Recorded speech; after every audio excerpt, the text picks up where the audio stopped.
안녕하세요. 사랑하는 성도님, 영혼의 샘물 은혜의 자리에 오심을 환영하고 축복합니다. 생명의 주님이 우리와 함께 하십니다. 우리와 함께 하시는 주님을 찬양합니다. 기도합시다. 주님, 감사합니다. 오늘도 주님의 말씀을 사모하며 또한 기대하며 주님 말씀 앞에 섭니다. 우리에게 주시는 말씀 너무나도 소중하고 귀한데 저희들이 그 말씀에 온전히 순종하지 못하여 우리의 삶에 많은 문제와 부끄러움이 있음을 고백합니다. 주님, 오늘도 말씀으로 저희를 새롭게 하여 주셔서 저희의 삶이 더욱 거룩하고 아름답게 성화되는 오늘 하루가 되게 하여 주시옵소서. 예수님 이름으로 기도합니다. 아멘. 오늘 말씀은 로마서 13장입니다. 13장 1절에서 14절입니다. 각 사람은 위에 있는 권세들에게 복종하라. 권세는 하나님으로부터 나지 않음이 없나니 모든 권세는 다 하나님께서 정하신 바라. 그러므로 권세를 거스르는 자는 하나님의 명을 거스름이니 거스르는 자들은 심판을 자취하리라. 다스리는 자들은 선한 일에 대하여 두려움이 되지 않고 악한 일에 대하여 되나니 내가 권세를 두려워하지 아니하려느냐? 선을 행하라. 그리하면 그에게 칭찬을 받으리라. 그는 하나님의 사역자가 되어 내게 선을 베푸는 자니라. 그러나 내가 악을 행하거든 두려워하라. 그가 공연히 칼을 가지지 아니하였으니 곧 하나님의 사역자가 되어 악을 행하는 자에게 진노하심을 따라 보응하는 자니라. 그러므로 복종하지 아니할 수 없으니 진노 때문에 할 것이 아니라 양심을 따라 할 것이라. 너희가 조세를 바치는 것도 이로 말미암음이라. 그들이 하나님의 일꾼이 되어 바로 이 일에 항상 힘쓰느니라. 모든 자에게 줄 것을 주되 조세를 받을 자에게 조세를 바치고 관세를 받을 자에게 관세를 바치고 두려워할 자를 두려워하며 존경할 자를 존경하라. 피차 사랑의 빚 외에는 아무에게든지 아무 빚도 지지 말라. 남을 사랑하는 자는 율법을 다 이루었느니라. 간음하지 말라, 살인하지 말라, 도둑질하지 말라, 탐내지 말라 한 것과 그 외에 다른 계명이 있을지라도 내 이웃을 내 자신과 같이 사랑하라 하신 그 말씀 가운데 다 들었느니라. 사랑은 이웃에게 악을 행하지 아니하나니 그러므로 사랑은 율법의 완성이니라. 또한 너희가 이 시기를 알거니와 자다가 깰 때가 벌써 되었으니 이는 이제 우리의 구원이 처음 믿을 때보다 가까웠습니다. 밤이 깊고 낮이 가까웠으니 그러므로 우리가 어둠의 일을 벗고 빛의 갑옷을 입자. 낮에와 같이 단정히 행하고 방탕하거나 술 취하지 말며 음란하거나 호색하지 말며 다투거나 시기하지 말고 오직 주 예수 그리스도로 옷 입고 정욕을 위하여 육신의 일을 도모하지 말라. 아멘. 자, 이번 말씀에서는 정부와 교회의 관계라고 할까요? 아니면 정부를 대하는 세상 권력을 대하는 성도의 그 태도에 관해서 이제 말씀합니다. 자, 바울이 이와 같은 내용, 그러니까 과연 세상의 그 정부, 그 당시는 이제 황제가 다스리는 로마 권력이죠. 이 정부에 관한 말씀을 이렇게 할 필요가 있었을까 하는 생각이 들기도 하지만 사실 이때 교회는 아주 연약한 그러한 공동체였어요. 따라서 정부가 어떻게 하느냐에 따라서 생존의 위기가 올 수 있는 그러한 상황이었죠. 근데 이제 바울이 이 로마서를 쓸 때가 만약 60년 이전이라고 본다면 아직 네로의 박해가 시작되기 전입니다. 네로의 박해가 64년에 시작이 되었거든요. 물론 그 이전에도 약간 기독교인에 대한 또 유대인 추방의 그런 사건이 있긴 했지만 그러나 로마 정부 아래에서 유대인들은 어느 정도 보호를 받았고 또 많은 유대인들이 기독교인이었기 때문에 교회는 어느 정도 보호를 받고 있는 상황이라고 볼 수 있어요. 그래서 이제 사도 바울은 이 정부에 대해서 굉장히 긍정적으로 보고 있었어요. 그 자신 또한 로마 시민권을 가지고 있었거든요. 그래서 로마 의 시민권을 가진 그로서는 정부에 대한 성도들의 어떤 태도, 교회의 태도와 마음에 관해서 말씀을 해야 할 필요가 있었다고 생각이 됩니다. 자, 어떻게 해야 할까요? 1절부터 봅니다. 각 사람은 위에 있는 권세들에게 복종하라. 그래서 위에 있는 권세는 세상 권력을 말합니다. 그것에 복종하라. 왜 복종해야 할까요? 권세는 하나님으로부터 나지 않음이 없나니 모든 권세는 다 하나님께서 정하신 바라. 그러므로 권세를 거스르는 자는 하나님의 명을 거스름이니 거스르는 자들은 심판을 자취하리라. 자, 여기서 바울이 가지고 있는 신념은 무엇인가? 하나님으로부터 나지 않은 세상 권력이 없다. 거꾸로 말하면 세상 권력보다 하나님이 더 크신 분이시다라는 거예요. 따라서 크신 하나님께서 세상의 권력을 이 땅에 세우신 것이기 때문에 그 권력에 대해서 복종하라라고 말씀하고 있는 거예요. 그러므로 이 세상의 권세를 거스른다는 것은 하나님이 세우신 이 질서를 거스르는 것도 되는 거죠. 이렇게 될 경우에는 심판을 받는다. 심판을 자체는 그렇죠. 세상의 질서를 거스르면 심판을 받게 돼 있어요. 자, 3절. 다스리는 자들은 선한 일에 대하여 두려움이 되지 않고 악한 일에 대하여 되나니. 자, 여기서 다스리는 자, 세상 권력은 누구에게 두려운 대상이에요?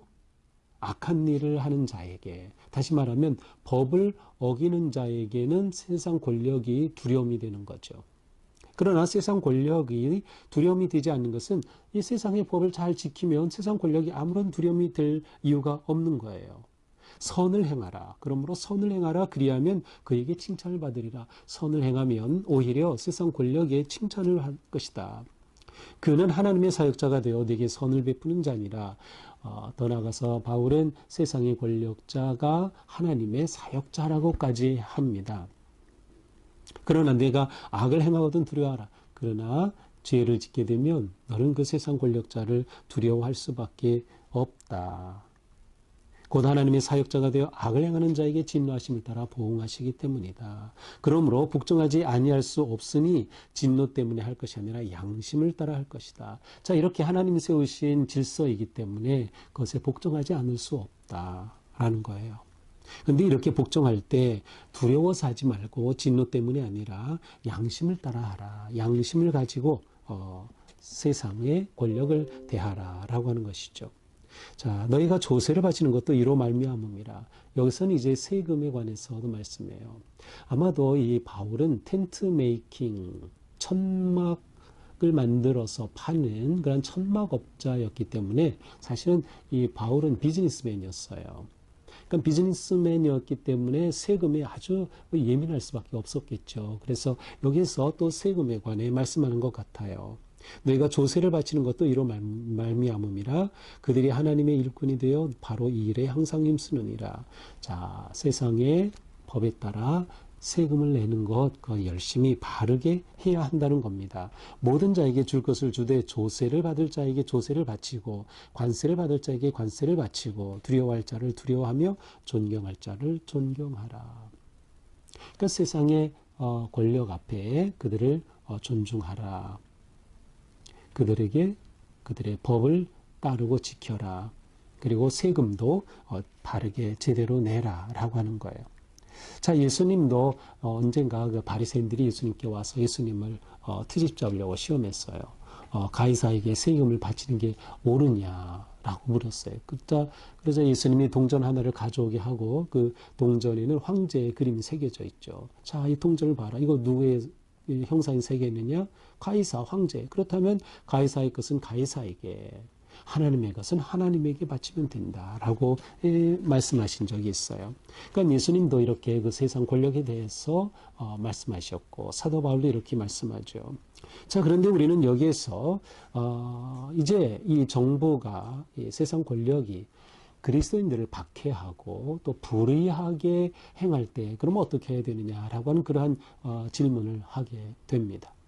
아마 바울은 아직 그것까지는 그렇게 경험하기 전에 이러한 말씀을 쓴 것이 아닐까 생각이 되기도 하고요. 하지만 우리에게 중요한 것은 하나님이 세상 권력보다 높이겠다는 믿음이 우리에겐 첫째로 중요하고요. 따라서 세상 권력이 하나님을 믿는 우리의 신앙을 위협하게 될 때에는 우리는 그 세상 권력에 대항할 수밖에 없어요. 대항하다 죽을 수도 있어요. 그렇게 되면 복음이 전수되기가 어렵겠죠. 그래서 로마 시대 박해 중에 이제 무덤 세상 지하 카타콤에서 믿음을 지켜갔던 그러한 역사도 있는 거죠. 그러니까 우리는 세상 권력에 대해서 오직 하나님의 말씀과 하나님의 권위 아래 있다는 것을 생각하면서 하나님의 뜻에 따라 순종하는 것이 옳다라고 하는 것이죠.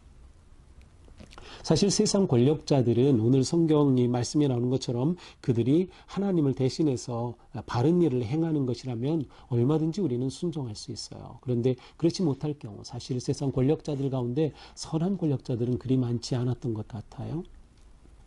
심지어 이스라엘의 왕 중에서도 악한 왕이 대부분이었으니까요. 이런 세상에서는 우리가 예언자적 정신을 가지고 권력에 대항하고 항거하는 그러한 우리의 어떤 신앙도 필요하다라는 생각이 듭니다. 그러면서 동시에 국가가 안정이 되어야 우리의 신앙생활도 안정이 될 수 있어요. 그래서 이런 점에서 우리는 국가를 위해서 기도하고 국가가 바르게 국정이 운영될 수 있도록 기도하는 것이 매우 중요하다. 그래서 성도는 나라를 바르게 세우고 나라를 사랑하며 그릇된 권력에 대해서는 저항할 수 있는 그러한 믿음을 가져야 한다라고 하는 것이죠. 자, 8절부터는 이제 어떻게 보면 이제 지금까지 말한 어떤 그리스도인의 삶의 그런 다양한 원칙에 대해서 좀 이렇게 마무리하는 그러한 내용입니다. 피차 사랑의 빛 외에는 아무에게든지 아무 빚도 지지 말라. 남을 사랑하는 자는 율법을 다 이루었느니라. 자, 피차 서로 간에 사랑의 빛 외에는 아무 빚도 지지 말라. 자, 빚을 진다라고 하는 것은 참 큰 부담입니다. 우리가 어쩌다가 빚을 지게 되면 그게 얼마나 부담인지 몰라요. 대출을 받았는데 사업이 제대로 안 돼서 그것을 계속 갚아가긴 해야 되고 이익은 없고 정말 힘든죠. 이제 그러한 분들 참 많이 있어요. 자, 근데 빚이라고 하는 것이 이렇게 부담이 되는 이유는 빚은 갚아야만 하는 것이기 때문에 그래요. 갚아야 할 것을 전제 조건으로 대출을 받았기 때문에 그런 거죠. 바로 이와 같은 마음을 가지라는 거예요. 무엇에 대해? 사랑에 대해서 말이죠. 사랑의 빚 외에는 아무 빚도 지지 말라. 그 말은 사랑은 내가 반드시 갚아야 할 대출과 같이 여겨라는 거예요. 그래서 내가 반드시 사랑을 함으로써 갚아야 한다. 그러니까 우리가 믿음의 삶을 살아가는 것은 세상의 삶을 사는 것이고 이 삶 속에서 성도 간에 또 이 세상에 있는 불신자들, 많은 사람들과의 관계 속에서 사랑을 베풀며 살아가는 삶. 이것이 마땅하고 필연적이다라고 하는 것이에요. 근데 여기서 특별히 피차라고 했어요. 피차. 이렇게 보면 이것은 특별히 이제 그리스도인들에게 주신 말씀이에요. 피차. 우리는 서로에게 이런 빚진 마음을 가지고 그렇게 대해야 되는 거죠. 사랑의 빚진 마음을 가지고 대해야 되는 거예요. 저도 이제 가끔 이렇게 또 외국으로 이제 다녀오든지 이렇게 교회를 떠나게 되면 성도님들을 많이 생각해요. 또 기도를 하고. 그런데 이렇게 멀리 떠나 있게 되면 성도님들에 대한 고마운 마음이 많이 생겨요. 우리 교회 성도님들 정말 귀한 분들이다. 정말 순수한 분들이다. 정말 착한 분들이다. 너무나도 고마운 마음이 들어요. 그래서 사랑에 빚진 것을 제가 느끼게 되는 것이죠. 그래서 이렇게 어디 갔다 오면은 뭔가 더 성도님들을 위해서 더 잘해주고 싶고 그렇게 사랑의 마음이 생기는 것을 느껴요. 우리가 서로에 대해서 사랑의 마음, 사랑의 빚을 진 것처럼 그렇게 대해야 한다. 사랑하는 자는 율법을 다 이뤘다. 율법의 완성은 사랑입니다. 왜냐하면 모든 율법이 결국은 사랑을 말하고 있기 때문에 그래요. 그래서 그 밑에 나오는 뭐 간음, 살인, 도둑질, 탐심, 뭐 이 모든 것 다 내 이웃을 내 자신같이 사랑하라라고 하는 이 말씀 가운데 다 들어있는 거예요. 그래서 예수님은 하나님을 사랑하고 이웃을 사랑하라는 것이 모든 계명의 완성이다. 율법의 대강령이다. 이렇게 말씀하신 거죠. 사랑이 모든 것을 포괄하는 것이에요. 사랑은 이웃에게 악을 행하지 아니하니 그러므로 사랑은 율법의 완성이다. 사랑이 율법의 완성이다. 자, 그런데 여기서 아주 쉽게 사랑을 정의 내렸어요. 사랑은 이웃에게 악을 행하지 않는 것.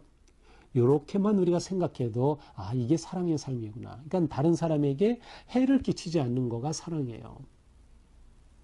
감리교의 선한 삶의 가르침 가운데 이웃에게 해를 끼치지 말라라고 하는 그러한 원칙이 있어요. 그러니까 웨슬리 전통 속에서 이러한 그리스도인의 삶의 원칙이 생겼는데 그 중에 하나가 3대 원칙 중에 하나가 이웃에게 해를 끼치지 말라. 너무도 중요한 말씀이죠. 쉽지만 중요해요. 사랑은 해를 끼치지 않은 거다. 11절 또한 너희가 이 시기를 알거니와 자다가 깰 때가 되었으니. 자, 이 시기는 이 카이로스라는 단어예요. 주님의 때입니다. 주님의 다시 오실 때가 가까이 왔다. 다시 말하면 종말론적 신앙을 우리가 가져야 한다는 것이에요. 경계하고 깨어 있는 것이에요. 깨어 있다는 것은 사랑의 삶에 더욱 힘쓰는 것이고 기도하는 것이고 하나님을 예배하게 힘쓰는 삶을 의미해요. 왜? 마지막이 가까웠기 때문에 그 삶을 더욱 힘써야 되는 것이죠. 밤이 깊고 낮이 가까웠으니 그러므로 우리가 어둠의 일을 벗고 빛의 갑옷을 입자. 자, 빛의 갑옷을 입는 것, 이것이 사랑의 삶인 거예요. 이 세상이 어두워질수록 빛의 갑옷은 더욱 빛나게 될 것입니다. 낮에와 같이 단정히 행하고 방탕하거나 술 취하지 말며 음란하거나 호색하지 말며 다투거나 시기하지 말라.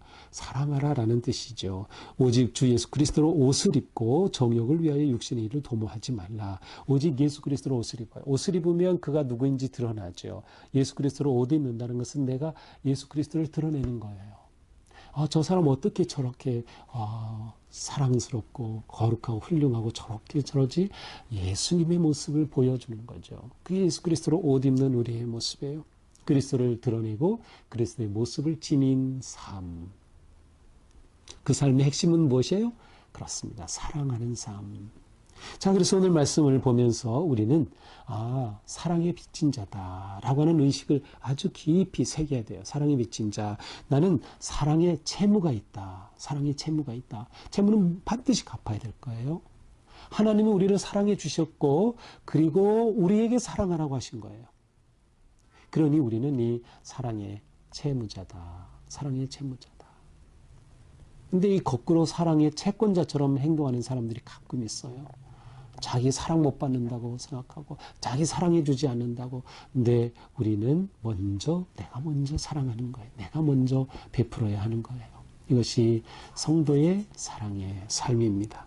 자, 오늘 말씀을 생각하면서 오늘 하루도 우리가 사랑의 삶으로 세상을 밝히는 그러한 아름다운 성도가 될 수 있기를 바랍니다. 우리가 사랑하면 세상이 밝아집니다. 아무리 세상이 어둡고 힘들다 하더라도 우리가 사랑하면 살아날 용기가 생기고요. 사업할 용기가 생기고요. 우리가 이 세상을 평화롭게 변화시켜 갈 수 있어요.